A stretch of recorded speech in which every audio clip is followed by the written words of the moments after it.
Are you ready to explore what's more than just next door? We'll take you through the city of brotherly love and surrounding neighborhoods to explore the ins and outs of bakeries, hospitals, artists, and more. So grab a snack, lay back, and get ready for this episode of Just Next Door.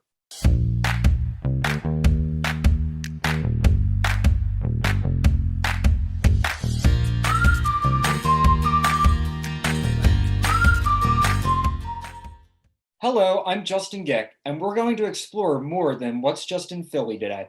And I'm Issa Green. As we take you through our backyard, our first stop is in Haddonfield, New Jersey, to a quaint European bakery called DiBartolo's, where you can get pastries from croissants to macarons. Not to be confused with the old location in Collingswood, New Jersey, this location has a food experience that you wouldn't want to miss. Let's check it out. DiBartolo's Bakery has been serving fresh-baked cakes, cookies, and pastries since 1969. The bakery was the dream of founder Benjamin DiBartolo, as his grandson Al Jr. describes. Who decided to change his life. And he started the Bartol's in Pennsauken on Marlton Pike.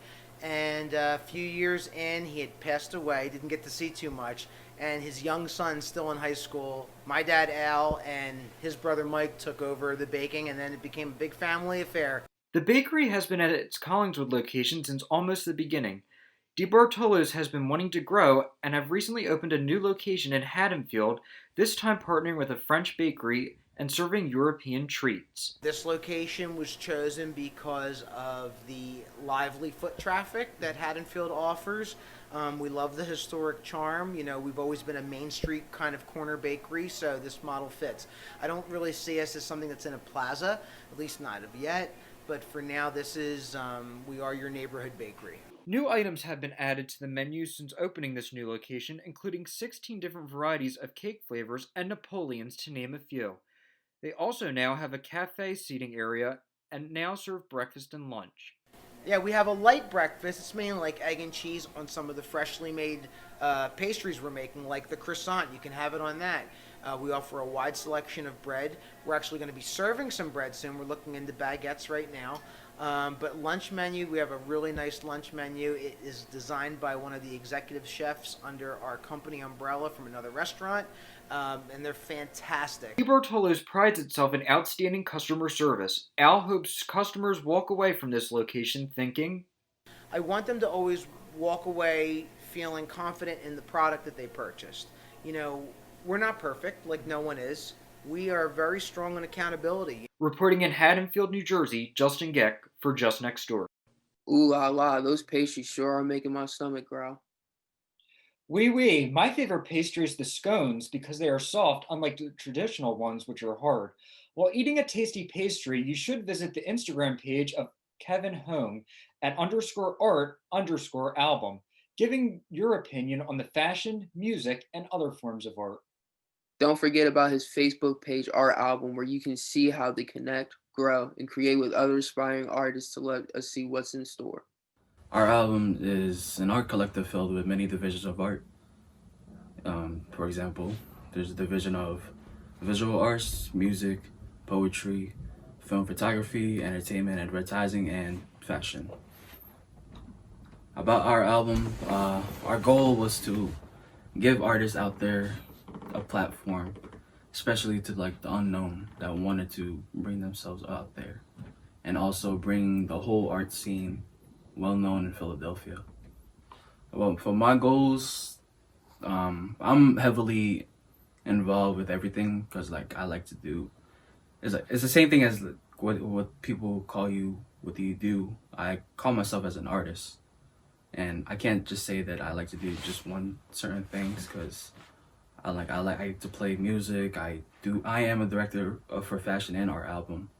I'm also an oil painter too, and I write poetries and do open mics.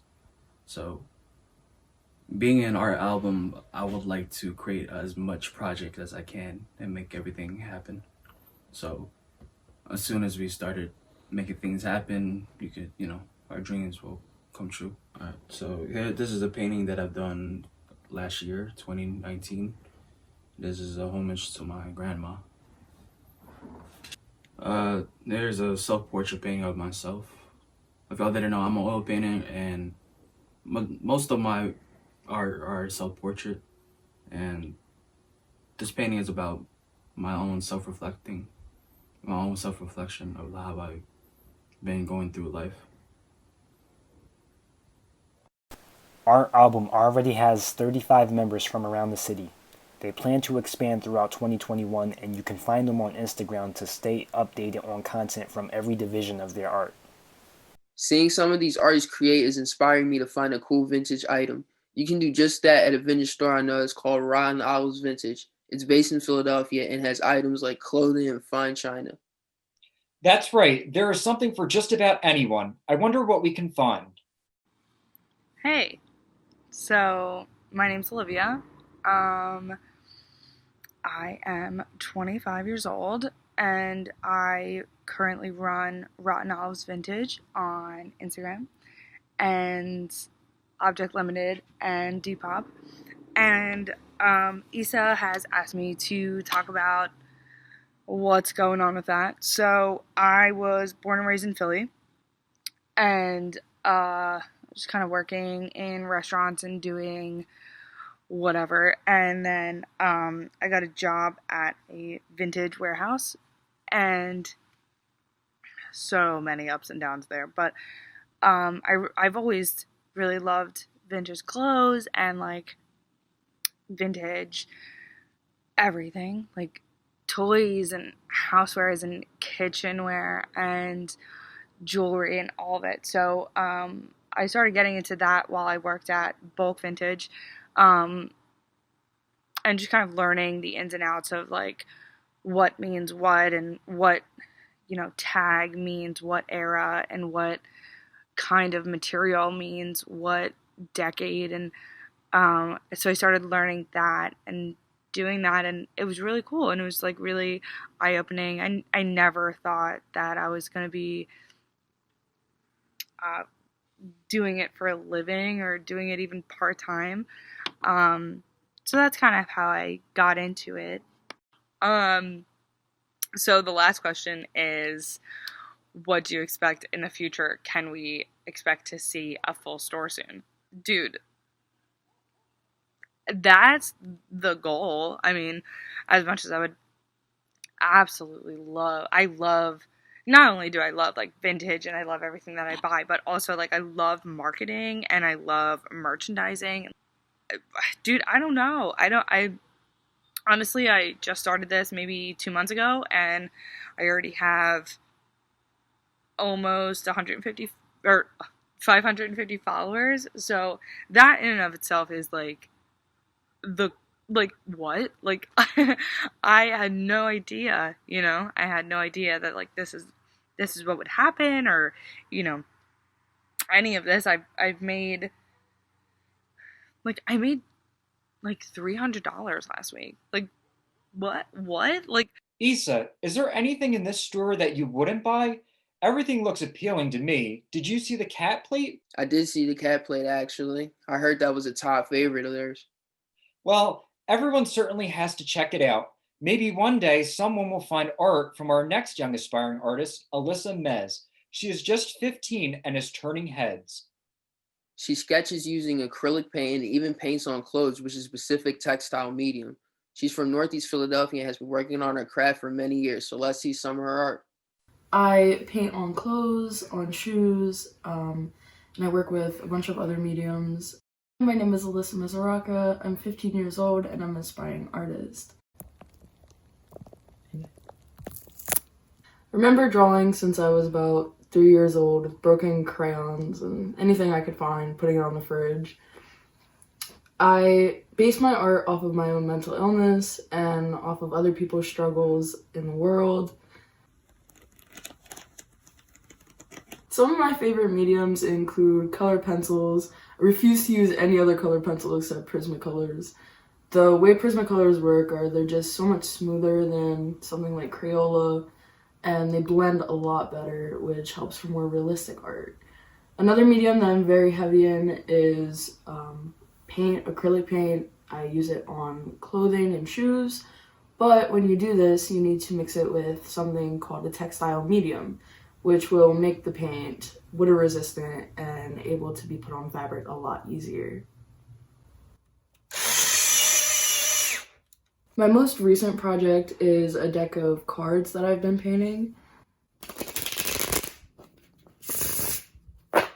They're just your everyday playing cards. I tape them off and I paint over it with acrylic paint.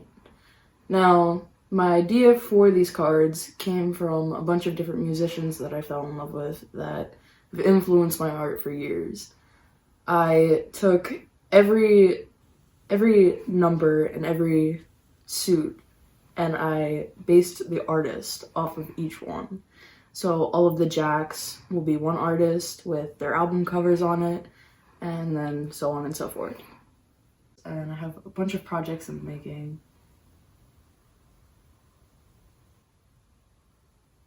Now that is some art that would make the Mona Lisa smile, and it really makes me want to take up painting. I couldn't agree more, and it would definitely take a lot to make Mona Lisa smile. Next, we'll take a quick break, but do not go anywhere because there is still lots to see.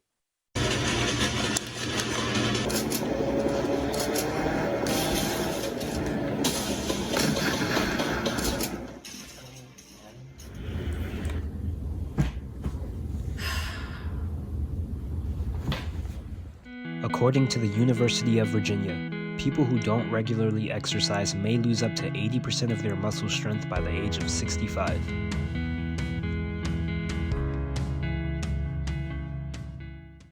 Welcome back to Just Next Door. We have two Penn State Abington graduates who had the amazing idea to start a nonprofit org that gives back to businesses affected by the economic failure of COVID-19. The organization was able to raise over $200,000, making donations to 20 different businesses throughout the African American community. My name is Alexis Pacarolo, and I'm co-founder of Rebuild the Block Corp. My name is Zonetta Clark, and I am also a co-founder of Rebuild the Block Corp. What was the intent behind starting Rebuild the Block, a nonprofit? It was to simply make a difference, plainly, but to also inspire others just to step outside of just having, reposting things on your phone, on social media, creating something concrete that people can use in the community to grow. My perspective, just to piggyback off of it, like Lex said, I think when we decided to create Rebuild the Block, it was really during COVID-19 and understanding how Black-owned businesses were affected, because we know that everybody was affected by COVID-19. But I think people are kind of forgetting about these Black-owned businesses. And when we think about Black-owned businesses in general, systemic racism and just the disparities and discrimination that they face. And now that they're facing a pandemic, how are they going to come out of this turmoil? We wanted to create some type of positivity coming out of the pandemic and creating solutions during this time, being active. What are some of the businesses that you guys have provided aid for, and what was the biggest impact for you guys? We've helped over 20 businesses from June of 2020 till now. And I think the most rewarding thing and impact is really hearing from these businesses financial hardships and how we were able to donate money to them. And they were able to receive one business in particular, Black Skin. It is a Black and Mexican food truck and restaurant. And we went on an interview with them a couple months ago. And they just talked about how they spent a lot of time applying for grants, government assistance, they were denied. And just the fact that two 23-year-olds were able to look at their documentation and assess that they were a reliable business and give them the grants that they need was really amazing for them, because they were able to use the money that we donated to them to keep their business open, and they were able to pay 4 months of rent. So that was really a big success story for me, and really showed me and Alexis, speak on her behalf, like, wow, we're really doing something to make a change for others and help others come out of this turmoil successfully. Is your focus just in rebuilding the Black community, or is there other minorities involved? Like you said, Black and Mexican. So it was basically just a Mexican business. Would you also provide aid to? Right now, our main focus is those whom identify as Black or Afro, anything Afro Latinx, mixed with Black, white, whatever your personal identification with Black. But we do not discriminate, and we do support all other organizations that support those other communities. What else besides rent have the businesses that you guys funded the money for? It's varying depending on what the business service is or what their products are for where I feel, they're using the money. But it all is under their discretion where they need it the most. And we try to keep it pretty vague, only having them, Being denied multiple times for the grants that they have applied for. Is there any other organization like yours that could possibly provide this funding? Speaking on government funding, as we keep hearing in people's stories and their applications, is they apply for grants, they'll apply for funding, and they'll receive little to nothing. And again, when we think about the Black community, especially Black-owned businesses, there's disparities in wealth and capital. And with that being said, and just systemic racism impact on these businesses, it's already difficult for the businesses to initiate themselves and start up and get funds to start, take out loans to start. We know this. So when they're looking for grants and government assistance, it's, I don't want to say more than likely, but these businesses, because they are Black owned, will not receive there's a high possibility they will not receive government funding. I think another thing that may attract people to apply for our funds is because we're Black. We understand, we are for us, by us. So I think that's one way we are able to gain attraction for Rebuild the Block, but essentially they can apply for donations anywhere. Why do you want to help out the small business organization? Why to Rebuild the Block?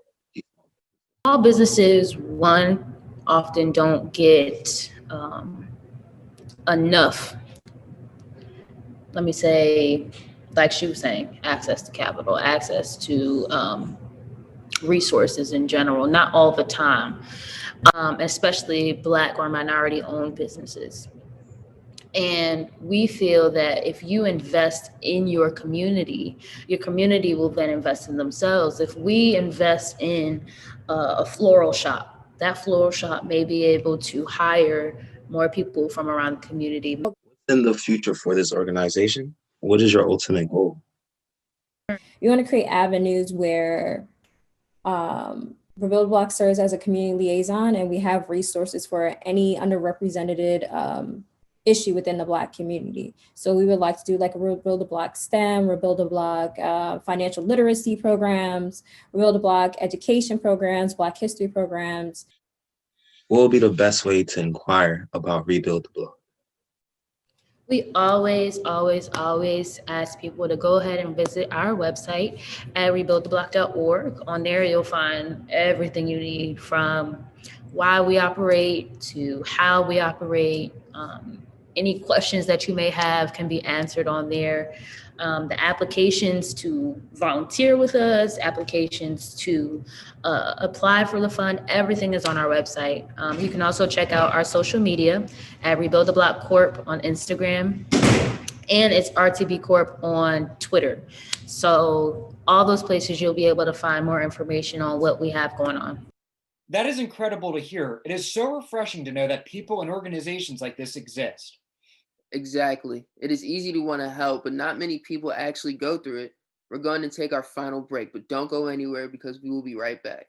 Matthew. Huh? Oh, I know that a lot of times, Mom, it might not seem like I'm listening to you, but I am. And what you say really does matter to me.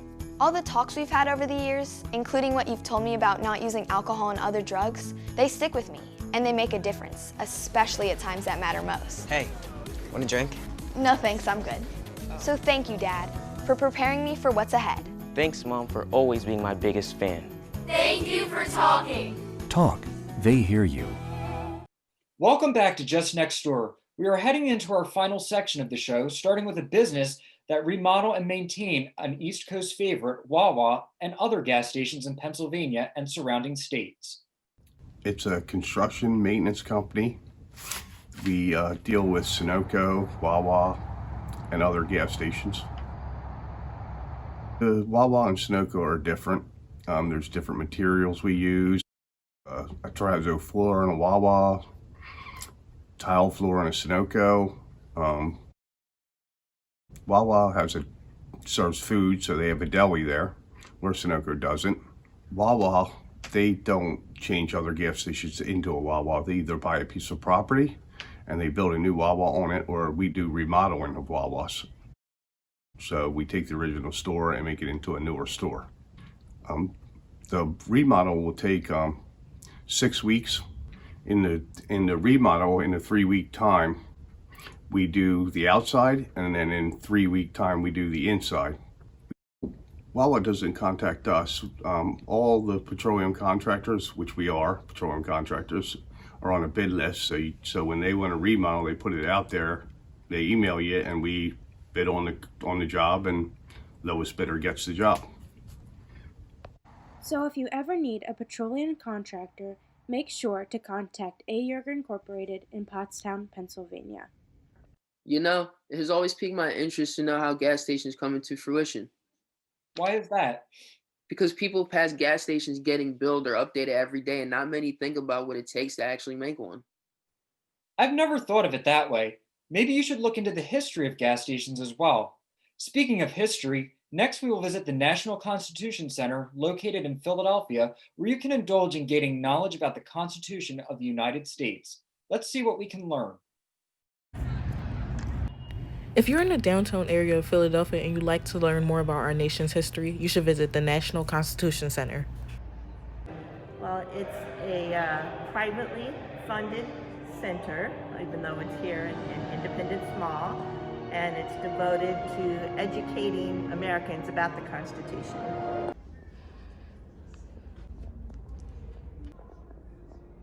Well, one of my most favorite is the Hall of Signers, which consists of the 42 life-size bronze statues, which depict all of the men present on the day of the signing of the Constitution. Being that Philadelphia is home to the Constitution, there are many unique artifacts that you can only find here. We do have a website, so if you were to just Google National Constitution Center, it will come right up. And you can actually download an app, which is an interactive constitution, and there are many wonderful videos that you can watch about the Constitution, and we do many outreach activities with schools and students. So check out the National Constitution Center the next time you're in the area.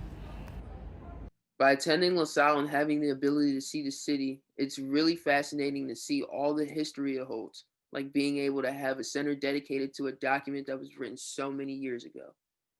It makes me wonder what was here before LaSalle was built. It probably was as important as what was just built in Quakertown, Pennsylvania, with new updated technology and more rooms for patients. St. Luke's Hospital, the Upper Bucks campus, is sure to benefit and better serve the community. Let's check it out. St. Luke's Upper Bucks campus, which is located in Milford Township, is now open and is ready to start serving members of the community. Hi, I'm Dennis Flieger, President of St. Louis Quakertown and Upper Bucks campuses. The 80-bed, 131,000 square foot facility offers parking, spacious private rooms, critical care, surgical services, and a large emergency room, 4 operating rooms, and a state-of-the-art interventional radiology lab. Having a strong nonprofit organization such as St. Luke's in a community makes a big difference. We give back $14.5 million a year to our community through unfunded and undercompensated care, as well as sponsorships. We provide athletic training to almost every school system in our region. We partner with them as well to create plans to help reopen after COVID. So we've been involved with multiple task force with all of our school systems to make sure that the kids have a safe environment to return to. In 2019, St. Luke's Quakertown received the U.S.'s government's highest safety and quality rankings in the region. St. Luke's seems like a very nice hospital, though I prefer to admire it from afar. I couldn't agree with you more. It seems like every time I go to a hospital, I end up waiting so long. What if I need a hip? Well, if that's the case, there's a hospital over in Langhorne. Their advancements in orthopedic surgery is one of a kind. Let's head over to Langhorne and check the advancements out. We head up north to Bucks County, Pennsylvania, specifically Langhorne, at Jefferson Health Hospital on North Oxford Valley Road in Langhorne. I am here to speak with an orthopedic surgeon, not just any specific orthopedic surgeon. I'm here to speak to my dad about the advancements in technology that has been made. Dr. John Petalolo Jr. has been in the medical field for over 20 years, specializing in knee and hip replacements and other orthopedic surgeries. So I became a physician in 1992 when I graduated from medical school, but then I had additional training in orthopedic surgery. So it wasn't until 1998, at the age of 33, that I became a orthopedic surgeon. Dr. John Petalolo graduated from the Philadelphia College of Osteopathic Medicine in the 90s and has since stayed at the hospital for over 20 years. As time has gone on, technology has made advancements in every field imaginable, including the medical field, but for the most part, the surgeries have stayed the same. So I do predominantly hip and knee replacement surgery, and a lot of the techniques have improved over that period of time. The surgery itself is pretty much the same operation, but we're able to do it in a different manner now with less invasive techniques that promote quicker recovery. So the surgery that we did 20 years ago when the patient was in the hospital for like a week after a hip or knee replacement, now they go home the same day or the next day. As time moves forward, technology is going to advance, especially in the medical field. Yeah, so technology is always improving, and the challenge is balancing the cost of technology with keeping healthcare affordable and keeping costs under control. The technology will always continue to improve, and it's just a matter of trying to harness that technology in a way that it makes it available for a wide variety of people and still keeping it very affordable and cost effective. Reporting live from Langhorne, I'm Austin Petalillo. Yeah. I'm really happy they put you to sleep throughout this process. I cannot imagine the pain you'd go through if you were awake. Definitely. I know someone who woke up right in the middle of their surgery, started screaming, and passed right back out without any anesthesia. That's crazy. You want to hear a joke? What's the difference between a hospital and just next door? I don't know. What? It won't put you to sleep during a surgery. That is very true. And on that note, we thank you for tuning in. Remember to follow us on Instagram at LaSalle TV or on Twitter at LaSalle TV Philly. And don't forget to tune in next time because there's always more in store here on Just Next Door.